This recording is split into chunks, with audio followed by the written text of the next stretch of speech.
Welcome to Chris and Carlette Live, a podcast about life, love, and overcoming obstacles. Each week, we discuss the good, the bad, and the indifferent of life's interruptions. Now, here's your host, Chris and Carlette. Keep believing, don't go stressing, keep it moving. God, we're resting, here to help you, here to bless you. With God on our side, CNC Life, CNC Life. Alrighty, we are live again. Yes, episode 14. This is episode 14. You are absolutely 100% correct. This is also the first Monday in April. Yes. Guys, we are already in April. Yes. I'm still talking about New Year, New You guys. 4 months in. Are you still on your diet plan? Are you reaching goals? Are you making changes? I was on my diet plan. You're on the second one. I was on my diet plan. But you're doing good. I'm actually proud of you. But it was your fault that I had to jump off. I don't agree. I do. I Okay, for those of you all that know, oh man, here we go. my wife is famous for her pound cakes. So yesterday for Easter, We don't celebrate. well, for the resurrection, Okay. she decided to cook a pound cake, which threw me all off of my regiment. No, it didn't. Yes, No, it did. Yes, it did. You're telling the untruth. I was trying to get rid of the cake. Yeah, by putting it in my stomach. Yeah. No, I was called like, you want to come get some cake? Mm-mm. Nobody wanted to get out their bed. Then, yeah. And then we're trying to stay away from soda. Oh, I just got a taste for something orange. I didn't say it had to be an orange soda. Yep. Let's go to the 2-minute recap. But some parents think that the more they say yes to their child means they love them more. And that's not the case. Right. But you know what? It's hard, especially I little- wasn't going to say nothing. This right here. get that little baby girl. It's nothing like a baby girl. Every dollar that your child gets, they have to learn.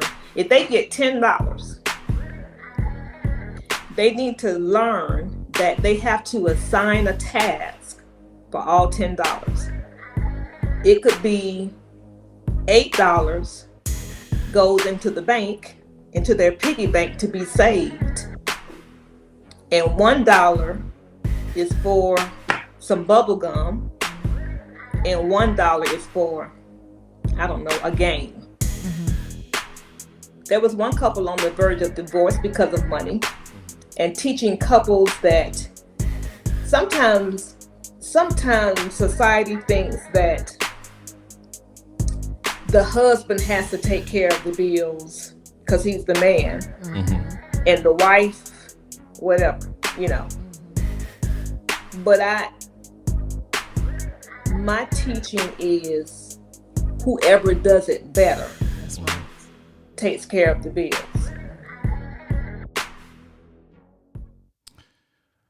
Wow, whoever does it better. Yes, whoever does it better. I mean, whatever works for your household.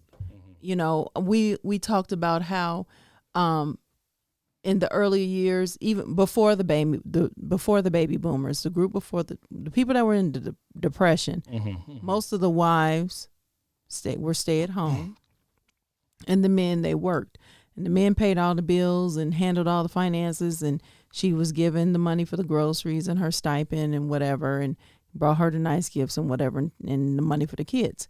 However, if he were to die before her, she didn't know what to do.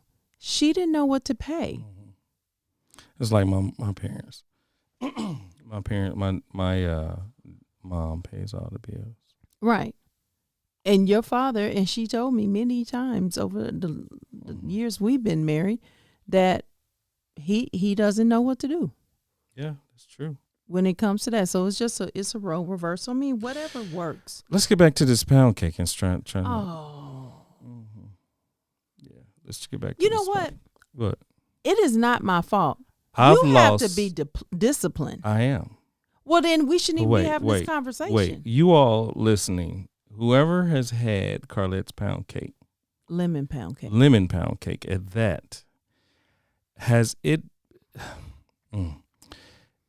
Is it being disciplined when it's right in front of you and you've had it already? You know how she cooks. I mean, we had greens yesterday. We had a barbecued chicken, and what else did you cook? Potato grilled salad. steaks. I mean, like, how can I not be tempted? It's like Jesus being tempted. Don't bring Jesus in this. No. Don't bring Jesus in this. All right. Anyway, if I have one of Carlette Edwards' pound cake in front of me, how can I not get a slice? Let's just get Uncle Jay on the phone. You tempted me to break my fast. But Chris, I asked you. I said, "Do you want a pound cake for the holiday dinner, or what other dessert?" You didn't say no, baby. Don't do that. Don't you? How about you do a fruit salad? William O. Blakely. How can I say no? You say no. Anyway. You say, Carlette, don't make a pound cake for you know what we're trying to do. We're trying to stay focused. Yeah. So And you put a so pound. I said, okay, what other dessert? You did not offer anything. Well, what am I supposed to do? A dessert is a supposed to- dessert. And when you Okay. cook it, it's going to be eaten in the Edwards residence. You have to be disciplined, honey. How many pieces of cake have you had? Discipline I've had one slice today too. See, that I know is not true. I did have, your son had a piece too today. Evan told me you've been eating up the cake. No. Evan told I mean, me. he's 7. Evan is a good source of information, and so is our 4-year-old daughter. Sometimes he stretches Evan the truth. said you've been eating the cake. I am not the reason for you slicing. Yes. I'm going to have to tell Lisa. I'm going to have to Lisa tell who? our accountability. Oh. Yeah. See, the thing you should have said was, baby, I'm not going to fix a dessert for Resurrection Sunday just because we're on a diet plan. I don't even want to call it a diet. See, he said, learn to yield not to temptation. That's what Billy said.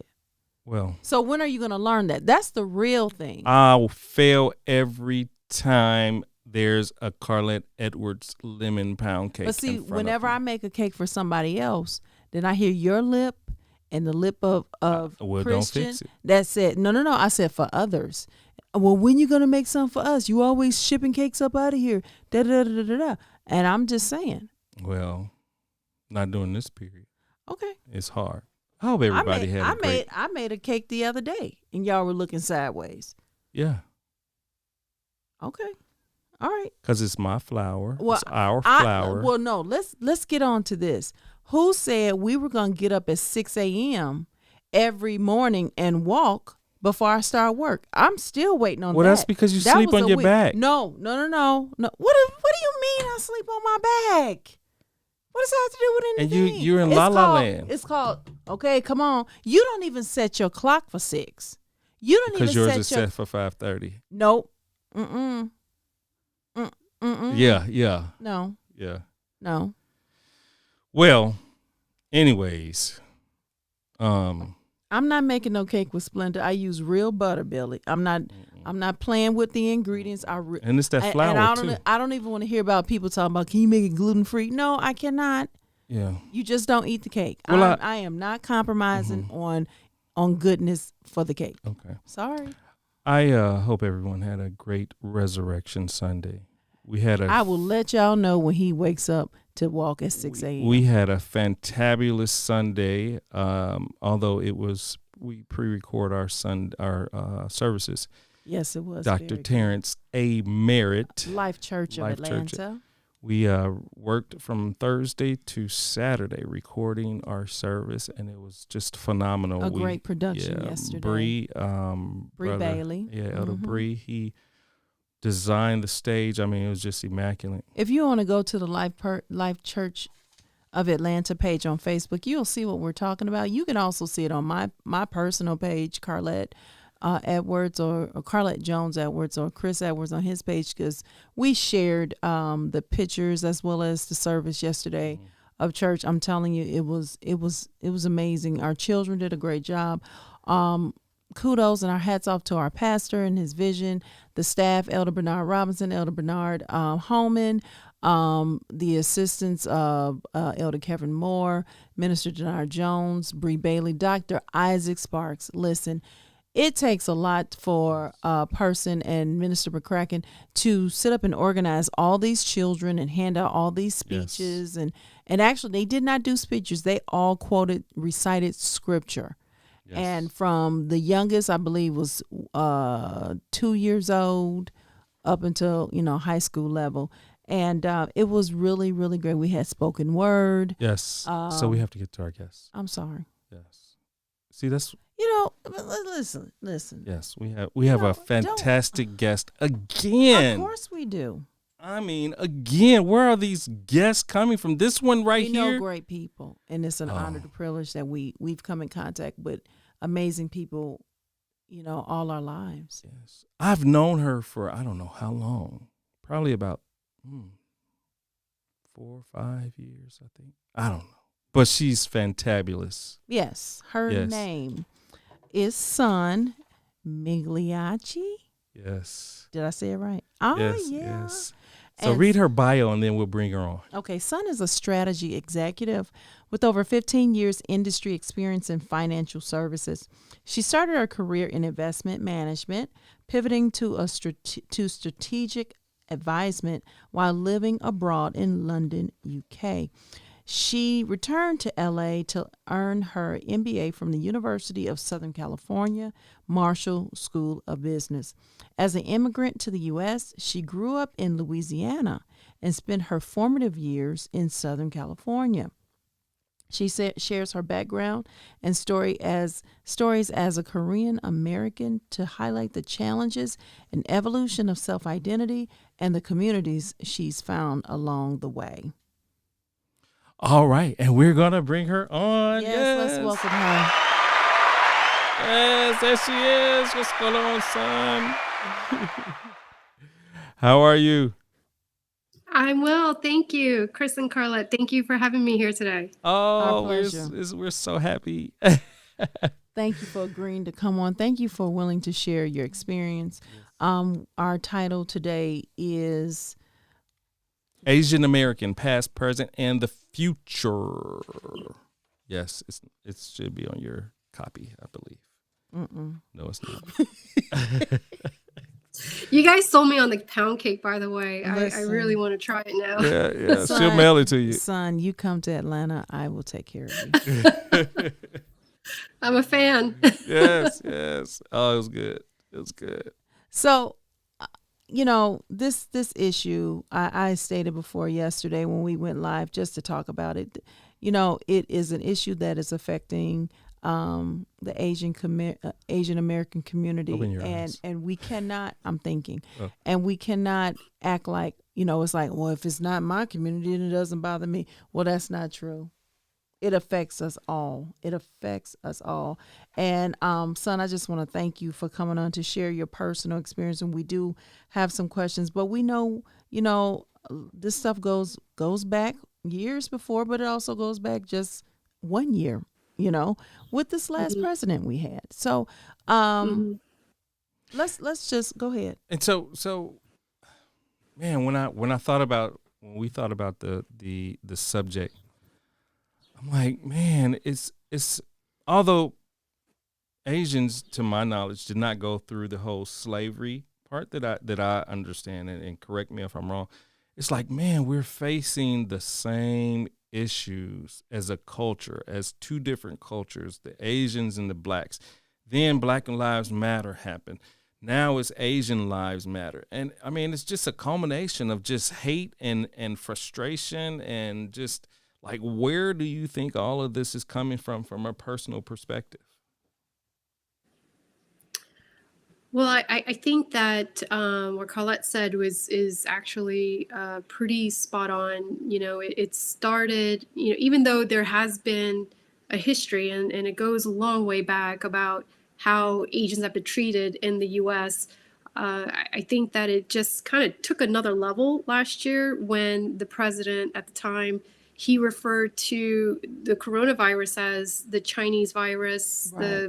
the China flu, Wuhan flu, anything that had association back to another country, specifically China itself. And then, of course, in the U.S., we don't really see the different ethnicities within Asian American society, and so I think anyone who had a certain kind of makeup, someone who looked like myself, was all considered Chinese, and there was incredible amount of outward hatred and Yes. in a lot of cases violence Yes. that occurred. So you started to see a lot more statistics. In the last year, we had about 3,800 and beyond number of violence towards Asian Americans that were reported. Right, that's just the ones that are reported. Yes. And it goes beyond that. Who knows how many more people were impacted and affected and felt and victimed by these type of behaviors and violence, acts of violence. It's a horrible situation that we're living in today. Wow. Well, it's so disturbing when you see on the news. Okay, so two things. The one where you saw the videos of people on the street just walking with their groceries, and you see a person just come up and bump them so hard that they fall on their face. Mm-hmm. Or then just attack them for no reason, and then flee the scene and everything, and then you have the situation that happened about 2-3 weeks ago here in Atlanta, where the young man comes in and just shoot up everybody, and then what the the bad part was when you hear the police talking about the attack and describe it as him having a bad day. But let that been an African American. Let it have been somebody else. But this was a white male who did this. And then it said, then you look at it's a mental health issue, or they having a bad day. And I mean, you think about the young man that shot up the parishioners in Charlottesville, and then it was saying he walked out with a bulletproof vest on and they took him to Burger King. Mm-hmm. Now, let that been somebody else dead. He wouldn't have walked away. Let it been a black man. Wouldn't have walked away from the scene. He would have been dead. It's like they're pacified, and it's just the difference in how life is viewed amongst cultures is different. My pastor said it so well. And a couple of weeks ago, it was either the Wednesday broadcast or the Sunday. He said, we said Black Lives Matter. No, we found out, no, it didn't matter. We saw it was said Blue Lives Matter. Well, with the insurrection that happened January 6th, nope, that don't matter. And then even, what was it, yesterday? Capitol Police got killed yesterday. Everybody's having these bad days, but let it be another culture, then it's, they're terrorists. They're this, they're that, and so he was like, all we realized that nobody's life matter is but white lives. When he said that, I was like, set the record straight. Yeah, it's interesting because we have so much information available today. We go through social media. Twitter is a really big place for people to get information very quickly. And we also have very politically, defined, news outlets, and so if you're one type, if, you listen to Fox News or watch Fox News. If you're another type, you watch CNN. Exactly. And I think that's where, it's become a very challenging place to get real information. And so when we take, for instance, the shooting that happened in Atlanta, which it really did. It just broke my heart to hear, the story unfolding before us, right? Yes. And one of the key things, the first thing that I heard was exactly what you mentioned. He was having a bad day, and then he's a sex addict, and then he's, this and that. But it took away from the horrendous crime that had occurred. Right. And that it put the blame in a very weird way. It shifted the blame on the victims, them being sex workers, or implying Yes. that they are in massage parlors, that implies that they're sex workers and things like Right. that, right? And so it was very troubling, because in order for you to really understand the full story, was it a hate crime, was it not, at first glance people would argue, well, it was just a random occurrence of a man going into a certain place and then using a high powered gun to kill people. Okay, well, is it true, or could it be a hate crime, right? And this is where you have to draw the points together. There's I understand there's less than 4% of the population in Georgia is made up of Asians, right? And so you take that into consideration. Then the three spas that he went to, that the perpetrator went into, were all owned by Asians that were multiple distance apart, right? Right. And so if you tell me that's a coincidence, then okay, but all the data is showing that there was premeditation behind it, right? So I'm not a lawyer. I'm not trying to, pinpoint like what it is and what it is not. But what I'm saying is that you have to actually go beyond what the story is telling you, what you hear in the news, what you hear in the internet, to really find out what's the true story here, and then to understand. And it's what I was saying, in just conversation with you guys, is that self-education is so important, because without self-education, you won't know the difference between what is truth and then what is speculation or sensationalism by the media. Right. So you're natively from United States, correct? Korea. Okay. So I was born in Korea. Okay. And then you moved to the United States when I was 5. When you were 5. Okay. So then you grew up in Louisiana. Correct. So growing up in Louisiana, tell us about your experience and what you faced, not all the way up until now, but like as a kid, as a child, what was it like? It was, I think for the most part, I have really good memories of growing up I lived right outside, my family lived right outside of New Orleans, is a place called Metairie.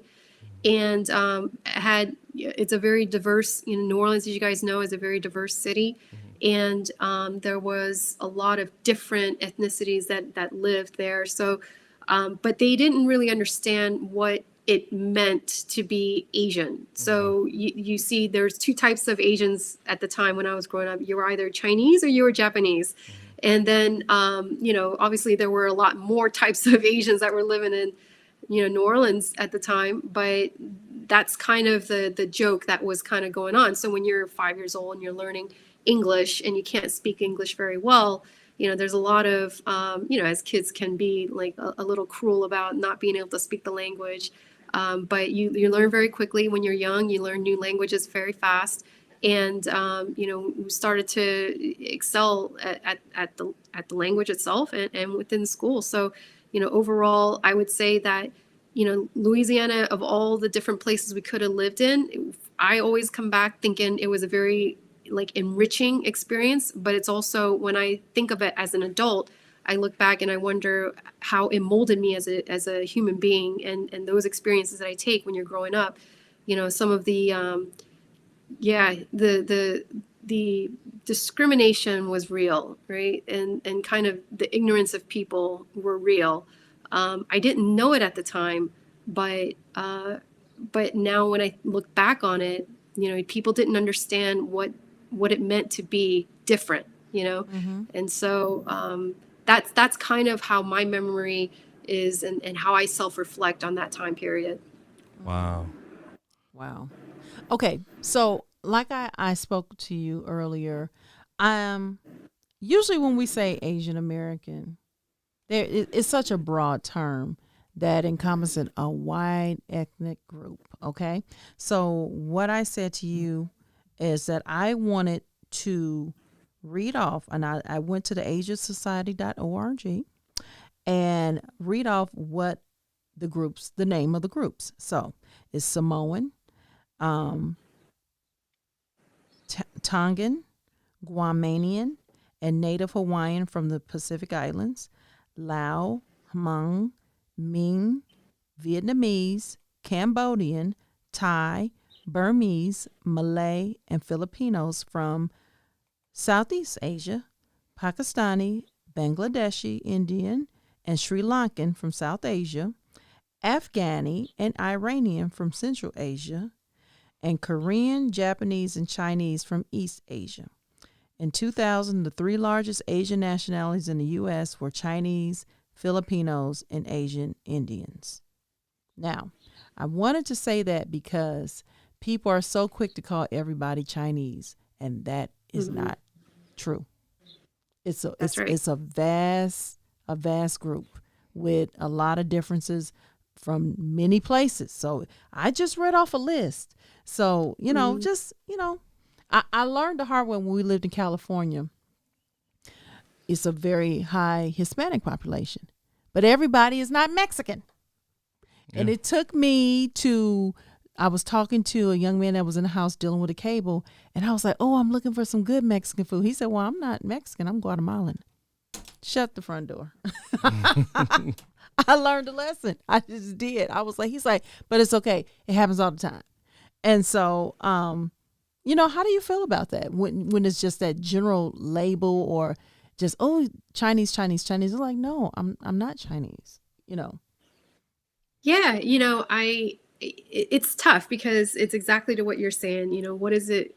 Asian American is such a large term, right? It's such a huge term. And if you really think about it, it just captures so many different flavors and ethnicities and cultures and practices and et cetera. Mm-hmm. And so, for me, I do identify as an Asian, but I am more tied to as a Korean. And so I really cherish my culture, my heritage, and how I grew up, my parents, the language. For me, as I've gotten older, I've learned to appreciate it more. My parents forced us to continue speaking Korean in the house when I was growing up. And I knew that, I didn't know, but when I look back now, I realized, because my parents would tell me, it's like, oh, you'll appreciate this when you get older. And I never really believed them. Of course, no kid believes their parents. Right, and so, right. Mm-hmm. And so, but as I've gotten older, I really have come to understand and appreciate what they mean by that. And I think that is what's beautiful about being Asian. There's so many different parts of it. And I do appreciate the Chinese culture. I appreciate the Japanese culture, the South Asian culture. So, South Asian as an Indian culture, it's a beautiful culture, and it's so very different from my culture. And I think that it makes us so much more colorful as a human being, like that quilt of humanity that you see behind that. It's really what is celebrated in the US, and that's what makes it amazing, because you have all these different representations within the US. I think it's easy to say that it all is part of being Asian American, but it belies, like, really truly, like, all the different, the rich culture that's underneath that. So I appreciate it. I cherish my heritage, and I'm very proud of it. But it also allows me to recognize and appreciate and cherish other cultures as well. Wow. So man, the other day, the other day, I don't know if it's too, so I'll just ask. So the other day you gave us like a history lesson. Well, geography lesson. So just so the viewers will know, what areas are we talking about that encompass the Asian community? It's exactly what Carlette mentioned, but I think it's not so much about the phrase itself. Well, like you said, the upper, I forget, like, the way you explained it. Okay, never mind. The way you explained it was like geology, Geography. geography. Mm-hmm. You know, you said the different areas like the Chinese and yeah. So I thought that was really phenomenal. The way. Yeah, so I guess if you were to break out different parts of the region, Right, the region, yeah.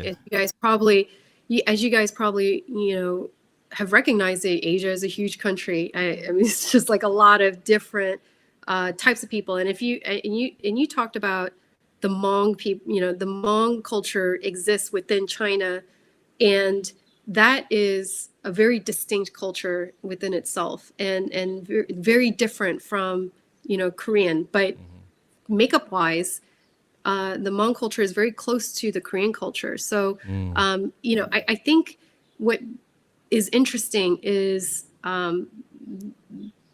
Americans in general, if you don't live in a place that has a lot of diversity, you don't really know the difference between, let's say, the Korean community versus Chinese, Japanese, but then also it's hard to distinguish between the Vietnamese community, even though that is very rich in tapestry, right? The challenge is becoming more like, do you like, what do you look like? And I think that's what a lot of Americans do. Like we associate certain buckets of people based on our physical appearance, right? And so because the shape of my eyes or my face, I fall into this bucket, right? And then if I had a darker skin color and I had longer hair and maybe slightly different facial features, I fall into that bucket. And so it does become really hard to tell difference between East Asia, because you have East Asia that encompasses Japan, Korea, China. And then you have the Southeast Asian countries. That is the Vietnamese, Laotian, the Philippines, etc., Thai. So you have a lot of those type of cultures, and they all look very different. But depending, you have a lot of Chinese cultures in Southeast Asia, and therefore people will look at that and say, "Oh, but you're Chinese," and it's like, that's not true, because I grew up in Malaysia, as an example, right? And so there is a tough thing that we are having as an Asian American. It's tough to have to. I wouldn't say it's tough, but it's like we are doing an education as we're talking to people and trying to share what our background is about, because it's like it's all very different.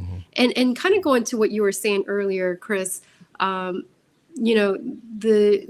the gold mining period happened, like in the 19th century, a lot of Chinese were brought into the U.S. to work in the gold mines, and so in some cases it's voluntary, in some cases I understand there were some indentured servitude. There's a whole history behind that, right? And I think that that the Chinese American culture is a very interesting culture. And when you look back at it, there's the Chinese Exclusion Act that happened that didn't allow for the Chinese to enter into the U.S. because they were crowding basically the labor market in the U.S., right?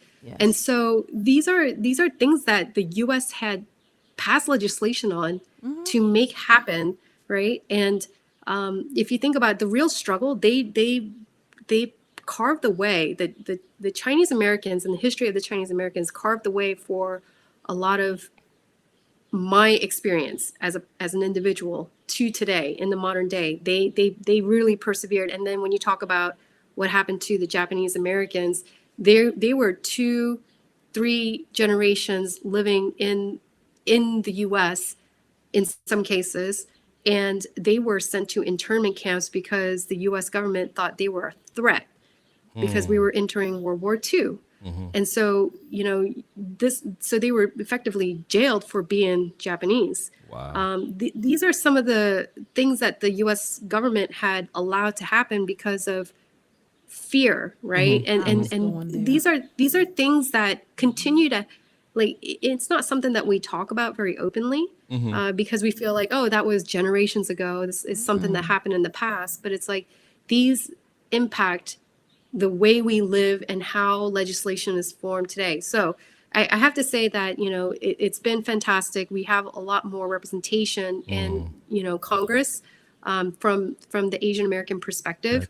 Gotcha. But, it's also a challenge, because how do you kind of balance both worlds of like identity, but also assimilation, right? It's not an easy thing to do. So moving up the timeline in your experience. So on your bio, you said you left the U.S. for London to study abroad. What was that experience like in the U.K. and London, as far as hatred or just any discrimination? What was that experience like? Fortunately, I didn't experience it very much. I think the culture there, and this is my take. I think they tend. It's a very passive culture. So if you, I've learned as an American living in London, it's really interesting, because if you are just open and upfront, and then you confront somebody about something in London, I think the initial reaction is, oh, whoa, because they're not used to people actually speaking up for themselves. And I think that's what I love about, the American culture itself, is like, we are very individualistic. We stand for ourselves. We believe in ourselves, and we believe in like the betterment of ourselves. Right. And so in the UK, I didn't get a whole lot of discrimination, like outward discrimination. But they do have, certain, they have certain like, what's the word? Preconceived notions about the type of person that I am, and what I was about, or who I was about. And I think that was, I think a lot of people were very surprised when they actually, heard me speak, and heard about my experiences. I think that they just assumed I was some sort of housewife who took care of, who had a large family and things like that, and probably I'm the exact opposite of that. And so I think that was where it's dispelled the notion of what Asian means. But I always considered myself to be American when I was living in the UK. It's interesting, because when I'm in the US, I consider myself to be Korean. In the UK, I consider myself to be American. Oh, wow. It's a very interesting identity story that I had. Yeah. Joy Kennedy, she said the language. That's my sister. Yes.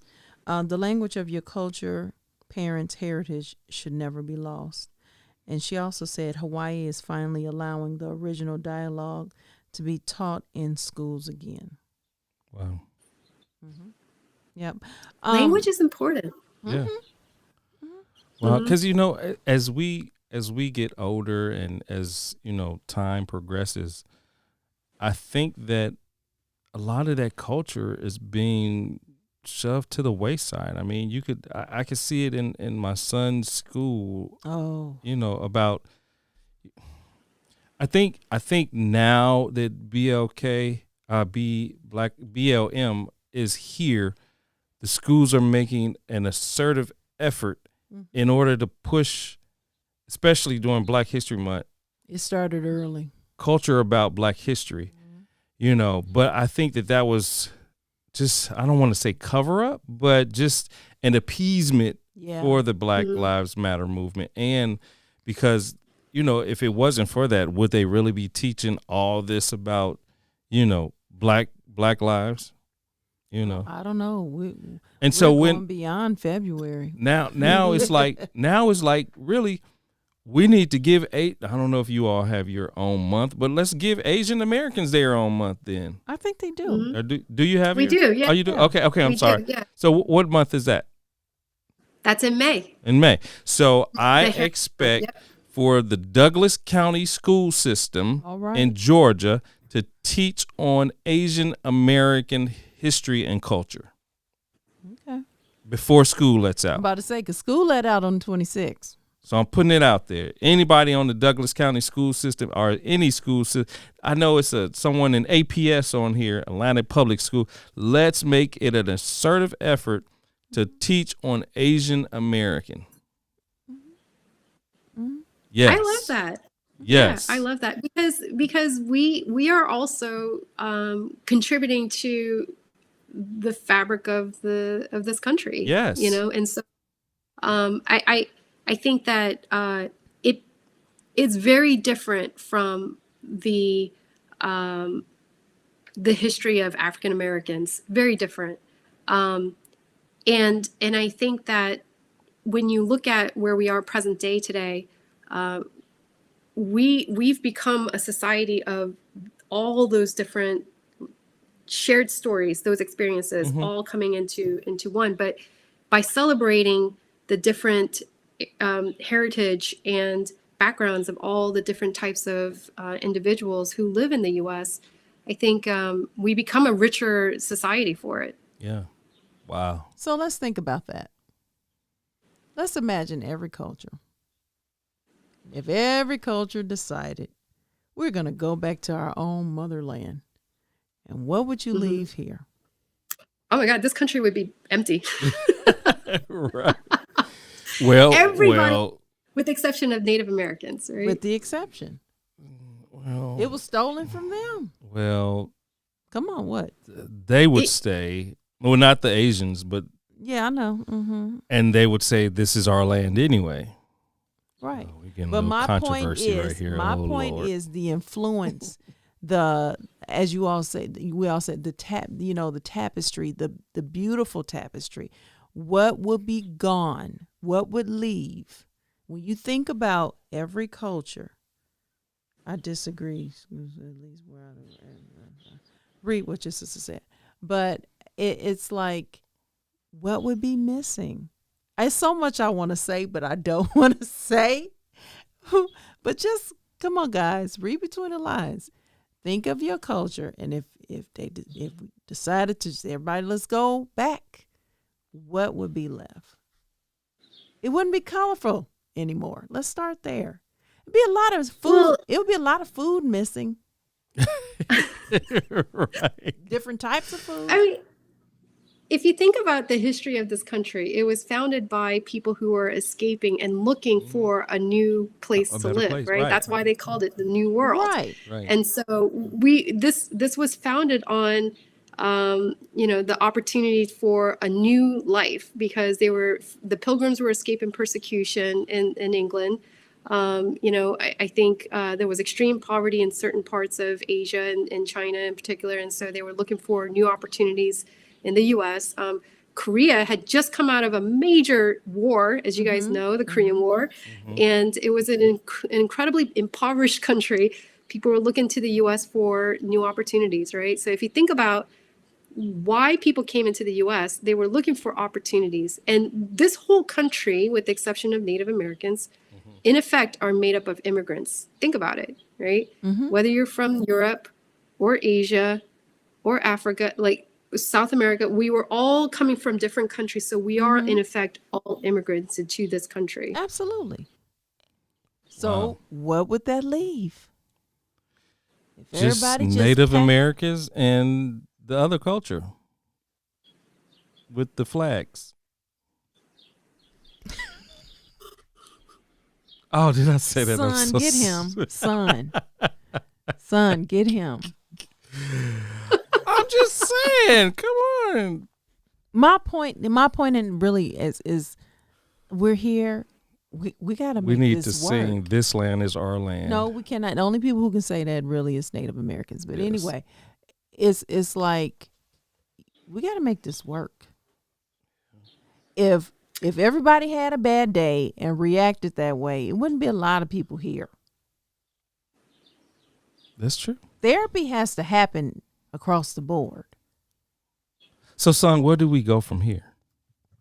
And again, this is like Sun says, she's not an expert. She is talking her personal well, experience. Yeah, that's what I'm saying. Well, where can I don't know. It's so controversial. Well- It's hard to even know what to really say. But I would offer this, Carlette and Chris. I mean, why can't we just have that discussion to start, right? Right. Why can't we have awareness and education? And, by having the discussion, these type of discussions that we're having today, it opens our minds to other ideas and other information, and hopefully it sparks a curiosity to want to learn more. And I think that for all of us, it's our responsibility to learn, self-educate, and become more aware, because don't we become a more evolved society when we do that, when we do become more informed, and maybe not so much take the internet or the news media as the first source of your information, but start to that part. ask the questions.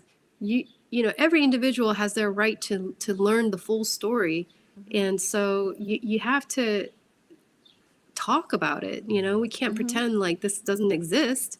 We can't pretend that our history, this country's history, is all great, because it's not. Everybody knows that it's ugly, right? Because it's like no, and that's the thing. It's like, if we first acknowledge that it was, that we don't have a great history, but we have a path to become better. I mean, we won't know how to become better if we don't know how bad it was, right? So that's my only thing, is like, how do we? Let's keep talking. Let's keep discussing. The conversation. Let's keep learning from each other. So I want to go here back to Joy. Joy, you She's are on it it today, honey. My sister's engaged. Yeah. So she said, I disagree. She's talking to you.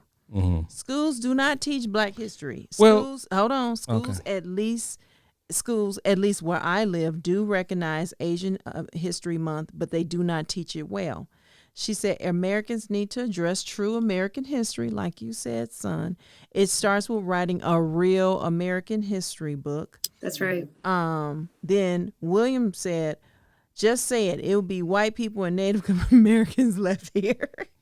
Then Joy said, why is it that before we say American, we have to say Asian American, African American, or Native American, but we don't say Euro American? Joy, that's a very good point. Listen, Joy, you are on it. You are on it. No, that's serious. I know. I never thought of that. Man. They're Euro. It's a very, very interesting piece. Oh my. Yes. So are you a history buff, son?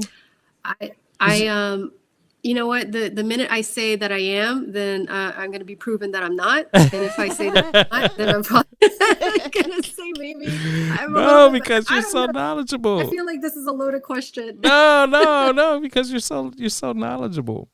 So no. I love reading. Okay. And I love watching, documentaries and movies, and I think by watching even fictional things, right? When I watch let's take for instance, right? When I watch a certain movie that depicts something historical reference, right? Like, let's call it when the Sioux Indians, when the land was taken away from the Sioux Indians.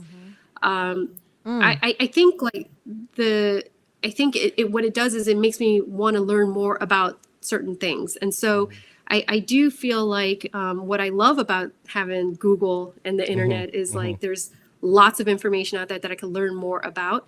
And I think that's really been something that my own curiosity has, and I don't always get it right. So Chris, I'm sure you could fact check me left and right. And you have to do a whole lot of disclaimers at the bottom. You're like, oh, she didn't quote that right. but I do feel like, just having a peripheral understanding of what's happening and what's happened in this world it just makes me a better informed citizen, Wow.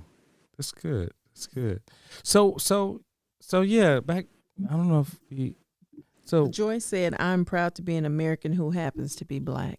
Is that I'm proud? What's that song? No. No. The song that Trump always plays. Oh, well. Okay. All right. So where do where do you personally want to go? Like, what do you personally want to see? What are your feelings like about this whole, where do we go from here in the future? We have the Black Lives Matter movement. We have the Asian Lives Matter. Like, where do we go? I mean, how can we stop the hatred? I mean, is it ever going to stop? Can I say something? I think that these acts of violence is awakening a sleeping giant. Well. No, hear me good. No, I understand that, but no, that we should have learned our lesson. Not saying that. I'm just saying. No, this when you deal with certain cultures, this hate has been dormant for so long. Yes, but Sun knows where I'm going. A sleeping giant can be awakened. But it's like, oh, you want to do this? Okay. We Watch. were talking to Watch. I'm telling you. Watch. So back to my question. Okay. That I asked Son, do you understand what I'm saying? I do. And you know, I think that in order for us to, if I can say this, is that in nature, for things to evolve, it goes through a period of chaos. Are we not going through a period of chaos? I think we are.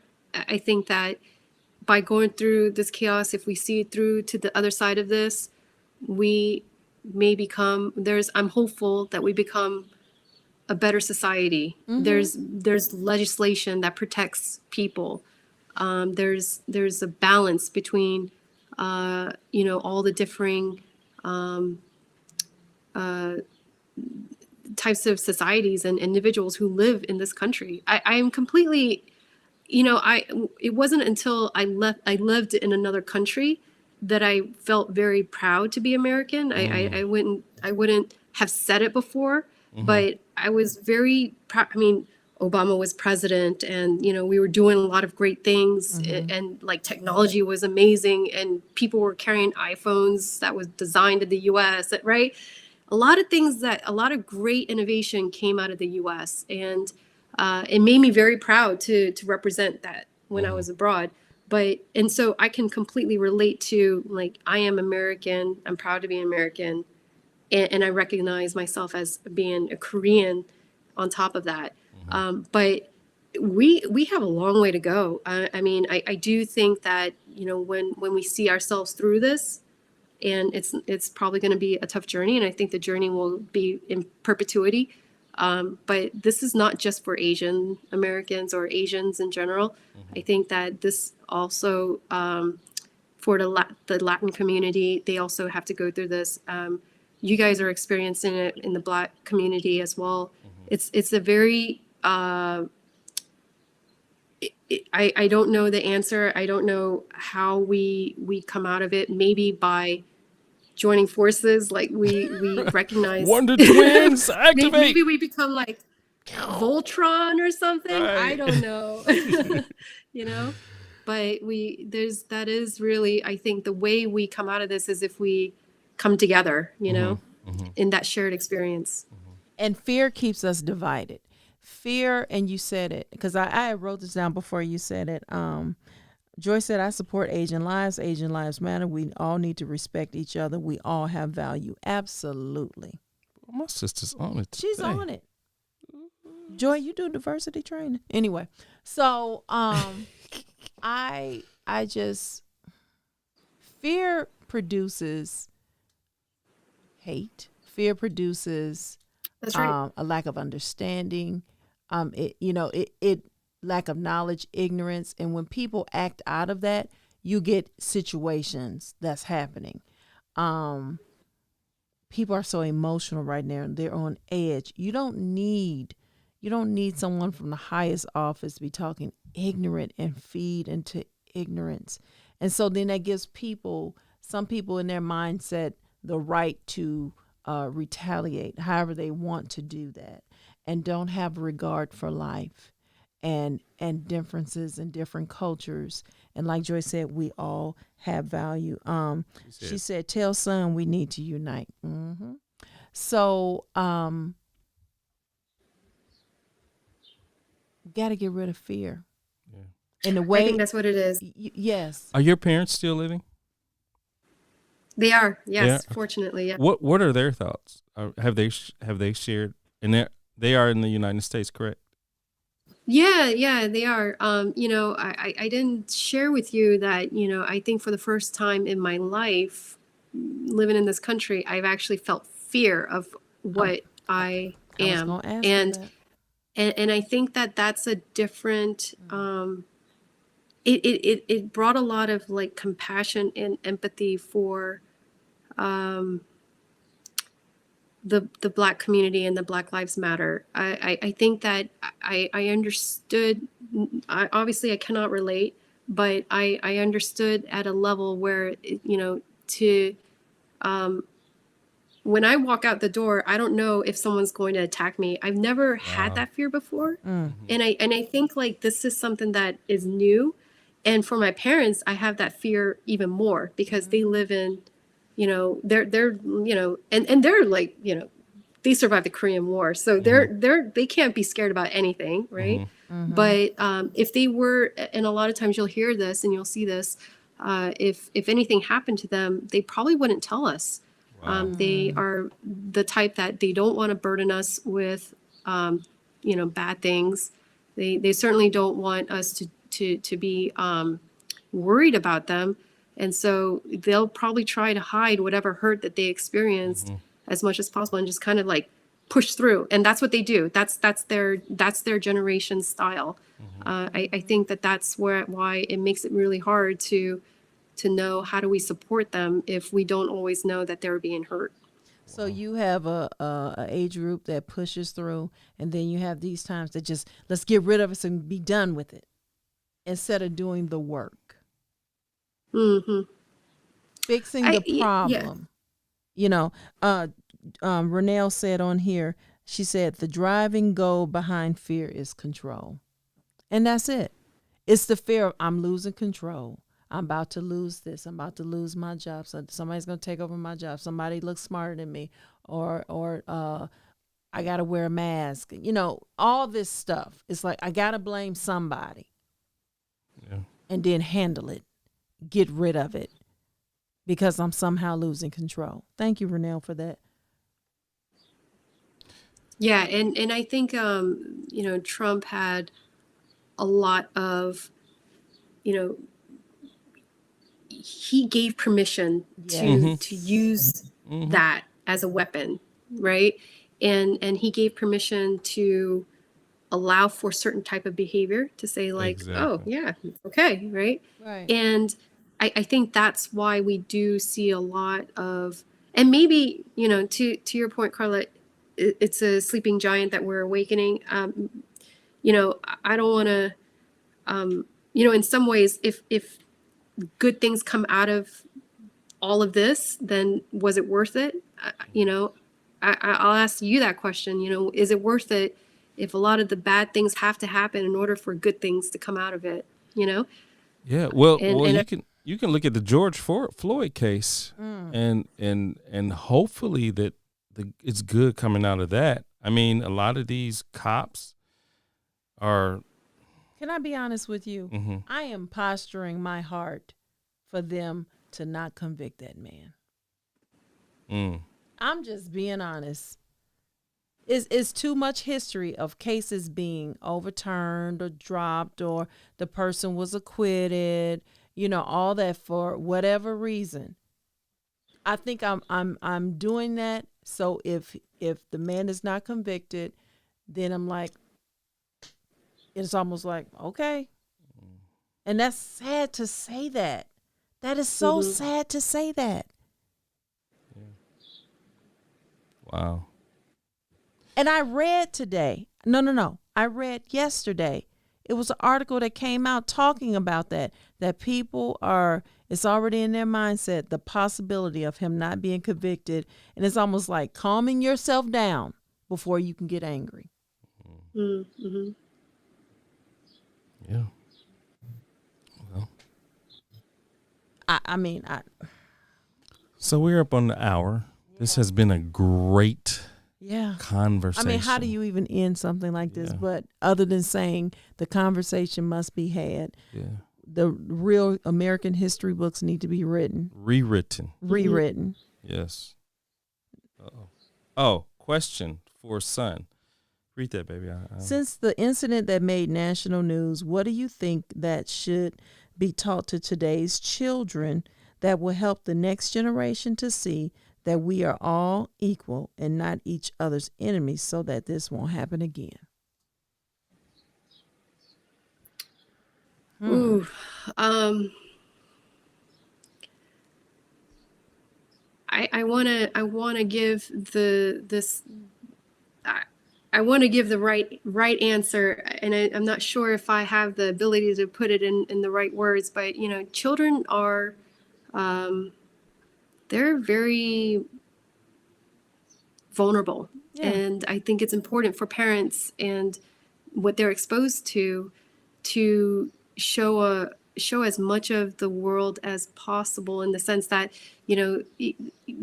we as role models, as adults, can't share these certain types of discrimination and bias and things like that, because children will absorb that, and whether they realize it or not, they will apply that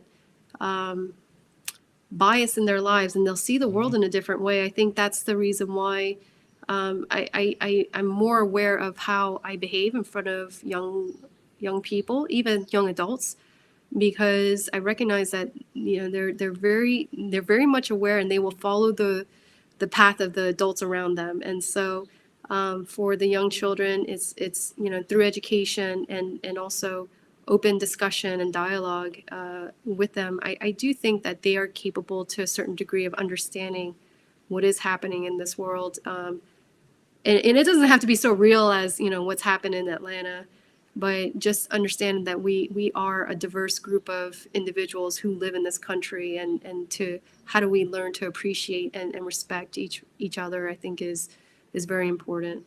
Mm-hmm. Wow. Wow. Lord, give us peace. Yeah. Lord, give us resolution. Yeah.